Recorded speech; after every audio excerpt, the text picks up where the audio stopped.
বিদায় নিলেন ইরানের সর্বোচ্চ নেতা আয়াতুল্লাহ আলী খামিনি। 1989 সাল থেকে নেতৃত্ব দিয়েছেন। মৃত্যুর সময় নিজ অফিসেই ছিলেন। মেয়ে, নাতি, জামাতা নিহত হন। আশেপাশের মুসলিম দেশগুলোর সহযোগিতায় খামিনিকে হত্যা করা হয়। খামিনি হত্যায় ভয়াবহ প্রতিশোধের ঘোষণা আইআরজিসির। নজিরবিহীন শক্তি প্রদর্শনের ঘোষণা। ট্রাম্পের জানা উচিত এখন পর্যন্ত আমরা আমাদের সবচেয়ে পুরাতন মিসাইলগুলো ব্যবহার করেছি। শীঘ্রই আমরা এমন অস্ত্র উন্মোচন করব যা আপনি কখনোই আগে দেখেননি, বললেন ইব্রাহিম জাব্বারি, আইআরজিসি জেনারেল। সুরক্ষিত ভবনে নিহত হন খামিনি। হে বীর, আপনি মরেননি, আপনি শয়তানের আতঙ্ক হয়ে বেঁচে থাকবেন কোটি কোটি বছর, কোটি কোটি মানুষের হৃদয়ে। আরো কোটি কোটি খামিনি জন্ম নেবে দুনিয়া জুড়ে। আখিরাতে আল্লাহ তাআলা আপনাকে সর্বোচ্চ পুরস্কৃত করবে ইনশাআল্লাহ। প্রিয় ভিউয়ার্স, আপনাদের সকলের প্রতি আহ্বান রইল, আপনারা সবাই খাস দিলে খামিনির জন্য দোয়া করবেন। আল্লাহ যাতে তাকে জান্নাতের সর্বোচ্চ মাকাম জান্নাতুল ফেরদাউস নসিব করেন, আমিন। বুঝি না, ইরানের এত বন্ধু দেশ, উত্তর কোরিয়া, রাশিয়া, চায়না, ওরা আর কবে ইরানকে সাহায্য করবে? সব মাটির সাথে মিশিয়ে ফেললে তারপরে? এগুলো তো করবে না। আসলে ওরা শুধুমাত্র মুখে বন্ধু, কাজে কোনো বন্ধুত্ব দেখাচ্ছে না। আরে ভাই, লাগ না তোরা সবাই একসাথে মিলা মাইরা দে, ইসরায়েল আর আমেরিকার মাটির সাথে মিশাইয়া দে একেবারে, ওরা যাতে মাথা চারা দিতে না পারে। কি বলেন ভিউয়ার্স, কথা ঠিক আছে?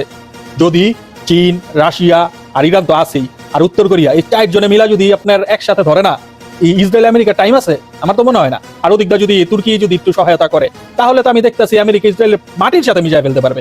কিন্তু সেটা করবে না, এটা লিখে রাখেন। ওরা শুধু তামাশা দেখবে। ইরানে হামলা নিয়ে এবার মুখ খুলল উত্তর কোরিয়া।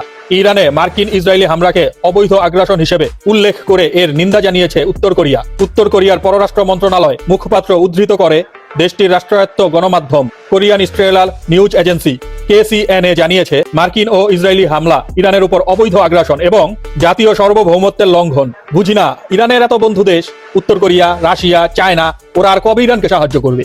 সব মাটির সাথে মিশিয়ে ফেললে তারপরে? এমন নেতা আর পাবো? পশ্চিমাদের চোখে চোখ রেখে কথা বলতেন খামেনি। কাউকে ভয় পেতেন না, যার জন্য বিশ্বের প্রতিটি দেশের মুসলমানরা কান্না করছে। খামেনির মৃত্যুতে শোক জানিয়েছে জামাতের আমির ডক্টর শফিকুর রহমান। মুসলমানদের সব আশা শেষ। এই 3 জন আজ 3 জায়গায়। মুসলিম বিশ্ব অনেক আশা করে আসছিল যে এই 3 জনের হাত ধরে আবারও বিশ্বে শান্তি ফিরে আসবে, কিন্তু সব শেষ। কেননা একজন ইমরান খান জেলে বন্দী, একজন এরদোয়ান অনেক আগেই বিক্রি হয়ে গেছে, আর বাকি ছিল একজন খামেনি, সেও গতকালকে শহীদ হয়ে গেছেন। তাই তো বলি, মুসলমানদের আশা সব শেষ। কি বলেন আপনারা, কথা ঠিক আছে? আবারও বাহরাইন, কুয়েত, আবুধাবিতে আঘাত করেছে ইরানি মিসাইল। ইসরায়েলের পাল্টা হামলার পর মধ্যপ্রাচ্যের উত্তেজনা আরো বেড়ে গিয়েছে। কাতার ভিত্তিক সংবাদ মাধ্যমের বরাত দিয়ে জানা গিয়েছে, বাহরাইন, কুয়েত ও আবুধাবিতে ভয়াবহ বিস্ফোরণের ঘটনা ঘটেছে। এর আগে ইরান, যুক্তরাষ্ট্র ও ইসরায়েলের যৌথ হামলার জবাবে ক্ষেপণাস্ত্র নিক্ষেপ শুরু করে। একাধিক মিসাইল ইসরায়েলের প্রতিরক্ষা ব্যবস্থা ভেদ করে উত্তরাঞ্চলে আঘাত করে বলে দাবি করে। সেখানে বিকট বিস্ফোরণের শব্দও শোনা যায়। পরিস্থিতি ঘিরে সম্পূর্ণ অঞ্চল চরম উদ্বেগ বিরাজ করছে। সৌদি আরবের মির্জাফরি সব শেষে বেরিয়ে এলো চাঞ্চল্যকর তথ্য।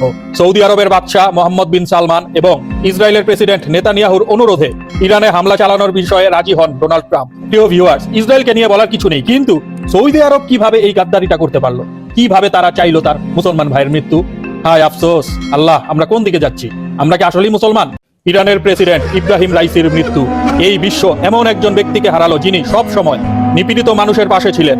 আল্লাহ, আপনি সকলকে জান্নাতের উচ্চ মাকাম দান করুন, আমিন। মধ্যপ্রাচ্যের মার্কিন ঘাঁটিগুলোতে ইরানের ব্যাপক হামলার পর মাটিতে থাকা মার্কিন সেনারা পালিয়ে আশ্রয় নিচ্ছিল বিভিন্ন হোটেলে। ইরান খুঁজে খুঁজে ড্রোন দিয়ে হামলা চালাচ্ছে। আলহামদুলিল্লাহ, ইরানের জয় হোক। খামেনির পর কাশেম টার্গেট। মধ্যপ্রাচ্যে উত্তেজনা চূড়ায়। ইরানের সর্বোচ্চ নেতা আয়াতুল্লাহ আলী খামেনির হত্যার পর এবার হিজবুল্লাহ প্রধান নাঈম কাশেমকে পরবর্তী লক্ষ্য ঘোষণা করেছে ইসরায়েল। আজ জাজিরা জানায়, লেবাননে বিমান হামলায় 31 জন নিহতের পর প্রতিশোধে উত্তর ইসরায়েলে রকেট ড্রোন হামলা চালিয়েছে হিজবুল্লাহ। মধ্যপ্রাচ্য উত্তেজনা এখন চরমে। সত্য জানতে ফলো দাও, আপডেট জানতে শেয়ার করো। একযোগে মার্কিন 27টি ঘাঁটিতে ইরানের হামলা। খামেনি মারা গেলেও যুক্তরাষ্ট্রের কোমর ভেঙে দিয়ে গেছে, কেননা মধ্যপ্রাচ্যে থাকা যুক্তরাষ্ট্রের 27টি বড় বড় সামরিক ঘাঁটি ধ্বংস করে দিয়েছে। মাশাআল্লাহ, আলহামদুলিল্লাহ। কে কে খুশি হয়েছেন দেখতে চাই। লাইক শেয়ার করে পাশে থাকার আহ্বান রইল। ধন্যবাদ। ইসলামী খেলাফত ও ইমাম মাহাদি। ইরান হয়তো লড়ে যাবে, বিজয়ী হতে পারবে কিনা সেটা বলা যায় না। হয়তো ইরান হেরেও যেতে পারে, কিন্তু ইসলামী খেলাফত কালো পতাকাধারীদের হাত ধরে প্রতিষ্ঠিত হবে, যারা খোরাসান থেকে বের হয়ে বাইতুল মুকাদ্দাসের দিকে অগ্রসর হবে। আল্লাহর রাসূল সাল্লাল্লাহু আলাইহি সাল্লাম বলেছেন তাদের সাথে বরফের উপর হামাগুড়ি দিয়ে যোগ দেওয়ার জন্য, আর সে দলে থাকবে ইমাম মাহাদি আলাইহিস সালাম। আল্লাহর রাসূল সাল্লাল্লাহু আলাইহি সাল্লাম যা কিছু বলে গেছেন তা অক্ষরে অক্ষরে ঘটবে। ইয়া রাব্বুল আলামিন, আমাদেরকে এই দলে অন্তর্ভুক্ত করুন, আমিন। ইনশাআল্লাহ, হে আল্লাহ, ইমাম মাহাদির সাথে যাতে যেতে পারি সেই তৌফিক দান করুন, আমিন। বাহরাইনের মানামায় অবস্থিত মার্কিন নৌবাহিনীর 5ম নৌবহরের সদর দপ্তরের স্যাটেলাইট চিত্র। ইরান কর্তৃক 2টি স্যাটেলাইট টার্মিনাল ধ্বংসের বিষয়টি নিশ্চিত। সকলে বলি আলহামদুলিল্লাহ। ইসরায়েল প্রায় ধ্বংসের শেষে। এখন আমেরিকাকে ধ্বংসের প্রস্তুতি শুরু করতে হবে। শক্তিশালী অস্ত্রই নিরাপত্তার গ্যারান্টি। ইরানের supreme leader Ayatollah Ali Khamenei তার শেষ ভাষণে বলেছিলেন, আমাদের অবশ্যই প্রতিরোধক্ষম অস্ত্র থাকতে হবে। কোনো দেশের কাছে প্রতিরোধক্ষম অস্ত্র না থাকলে শত্রুরা তাকে পায়ের নিচে পিষে ফেলবে। জনসম্মুখে দেওয়া শেষ ভাষণে আয়াতুল্লাহ আলী খামেনি এই বক্তব্য করে গিয়েছিলেন। তোমারে আর কেমনে কি কমু বুবু, তুমি তো দেশ ছাইরা মামার বাড়ি গিয়াছো বুবু। তোমার বাপ দাদার দেশে বুবু লন্ডন থেকে আবার তারিখ গিয়ে আইসা করছে। এখন দেশবাসী তোমার অপেক্ষায় আছে বুবু, তুমি তাড়াতাড়ি চলে আইসো বুবু। রাজপথেই হবে চূড়ান্ত ফয়সালা। প্রস্তুতি নিচ্ছে ছাত্র শক্তি। ছাত্ররা লড়াই করলো আর ফল খাচ্ছে নেতারা। জাতীয় নাগরিক পার্টির আহ্বায়ক নাহিদ ইসলামের কড়া হুঁশিয়ারি। তিনি স্পষ্ট জানিয়েছেন, সংস্কার যদি সংসদে না হয় তবে সমাধান হবে রাজপথেই। আন্দোলনের সেই আগুন কি আবারও জ্বলবে? আপনার মতামত কমেন্টসে জানান। ধন্যবাদ। সাকিব আল হাসানের দেশের পতাকা বহনের কোনো নৈতিক অধিকার নেই। সাকিবকে খেলতে না দেওয়া যদি অপরাধ হয়ে থাকে তবে আমি যে কোনো শাস্তি মাথা পেতে নিতে রাজি, বললেন আসিফ মাহমুদ, এনসিপি মুখপাত্র। আসিফ মাহমুদের এই বক্তব্যটি কতটুকু যুক্তিযুক্ত? গঠনমূলক কমেন্টস করে আপনাদের মতামত জানিয়ে যাবেন এবং নিত্য নতুন সব তথ্য পেতে পেজটি ফলো করে রাখতে পারেন। ধন্যবাদ। আগে তো মদ বেচা দুধ কিনাই খাইতাম। পোলাপাইন মদ কিনা খাইতো আর আমি সেই টাকা দিয়া দুধ কিনা খাইতাম।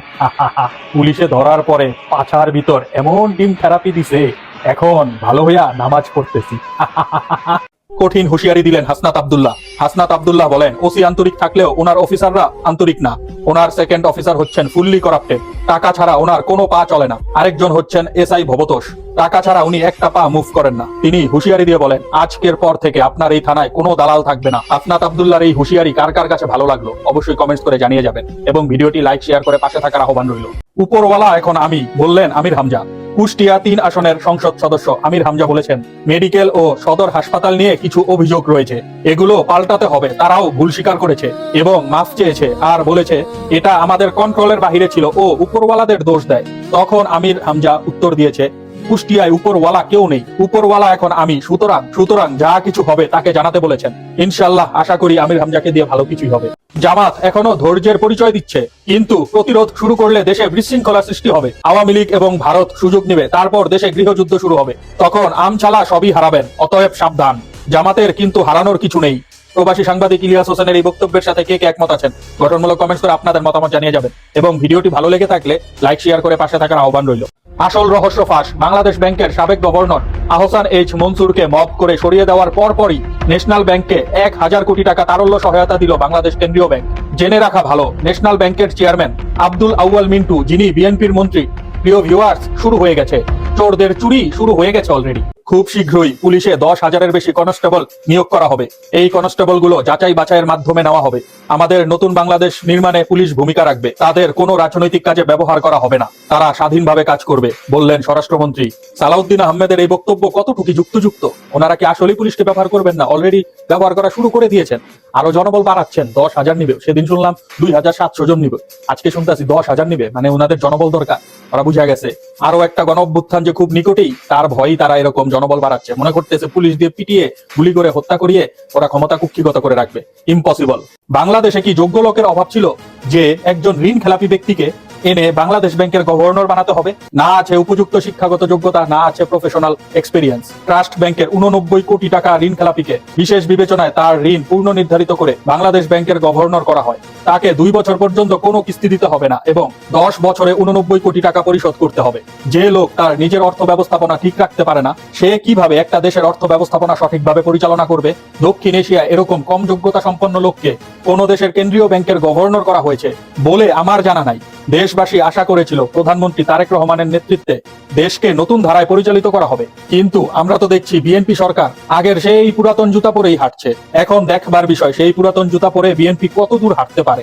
আমি বাহিরে থাকলে এমন হতে দিতাম না, বললেন ইমরান খান। পাকিস্তানের সাবেক প্রধানমন্ত্রী ইমরান খান তার স্ত্রীকে বলেন, আমি যদি বাহিরে থাকতাম তবে খামেনির পাশে ছায়া হয়ে থাকতাম। তার গায়ে যে হাত লাগাতে আসতো তার হাত আমি ভেঙে দিতাম। আমি যেন কিছু না করতে পারি এজন্য যুক্তরাষ্ট্র আমাকে আগেই কারাবন্দী করে রেখেছে। প্রিয় ভিউয়ার্স, আপনাদের কি মনে হয় ইমরান খান যদি আজকে ক্ষমতায় থাকতো সে কি আসলেই এখন খামেনির পাশে এসে দাঁড়াতো? কি মনে হয়? গঠনমূলক কমেন্টস করে আপনাদের মতামত জানিয়ে যাবেন। ধন্যবাদ। রাশিয়া ও চীনের বন্ধুত্ব হচ্ছে ভণ্ডামি। রাশিয়া ও চীনের বন্ধু মাদুরোকে আমেরিকা উঠিয়ে নিয়ে গেল, তারপর খামেনিকে দিন দুপুরে মেরে ফেললো। রাশিয়া ও চীনের বন্ধুত্ব হচ্ছে ভণ্ডামি। রাশিয়া চীনের প্রকাশ্য বন্ধু হয়ে আমেরিকার শত্রু হওয়া নিতান্তই বোকামির কাজ। যারা এদের বন্ধু ভাবে তারা মারা গেলেও এরা ফিরে তাকাবে না। বাংলাদেশ ভারতের উচিত এদের থেকে দূরে থাকা। চীন রাশিয়ার বন্ধুর চেয়ে আমেরিকার বন্ধু অনেক ভালো। আমেরিকা যত যাই হোক তার বন্ধুর জন্য কি করতে পারে সেটা দেখিয়ে দিচ্ছে। আর চীন রাশিয়া ওরা শুধু বড় বড় কথা বলে, কাজের বেলায় কিচ্ছু না, সব ভণ্ড ভণ্ড। কি বলেন ভিউয়ার্স, কথা ঠিক আছে? ইরান ইসরায়েল উত্তেজনা বাড়লে সবচেয়ে বেশি দুশ্চিন্তা কার জানেন? যে মার ছেলে মধ্যপ্রাচ্যে, যে স্ত্রীর স্বামী বিদেশে, যে সন্তানের বাবা প্রবাসে। নিউজ যুদ্ধ দেখলে ওরা মানচিত্র দেখে না, ওরা শুধু দেশের নাম দেখে আর মনে মনে চিন্তা করে এই এলাকায় আমার মানুষটা আছে। হে আল্লাহ, আমাদের বাঙালি ভাই বোন সবাইকে আপনি হেফাজতে রাখুন, আমিন। Iran versus Bangladesh. ইরান বলে আমরা মরে গেলেও কিছু যায় আসে না, ইরান গুরুত্বপূর্ণ নয়, ইসলাম গুরুত্বপূর্ণ। পানিতে আয়াতুল্লাহ আলী খামিনি। আর বাংলাদেশিরা বলে আমরা জেলে গেলেও কিছু যায় আসে না, ইসলাম গুরুত্বপূর্ণ নয়, ৭১ গুরুত্বপূর্ণ। আস্তাগফিরুল্লাহ, নাউজুবিল্লাহ। এটাই হচ্ছে বাঙালি চেতনা বিক্রেতার রাজনীতিবিদদের বক্তব্য। ফলো ও শেয়ার করে পাশে থাকার আহ্বান রইল। ধন্যবাদ।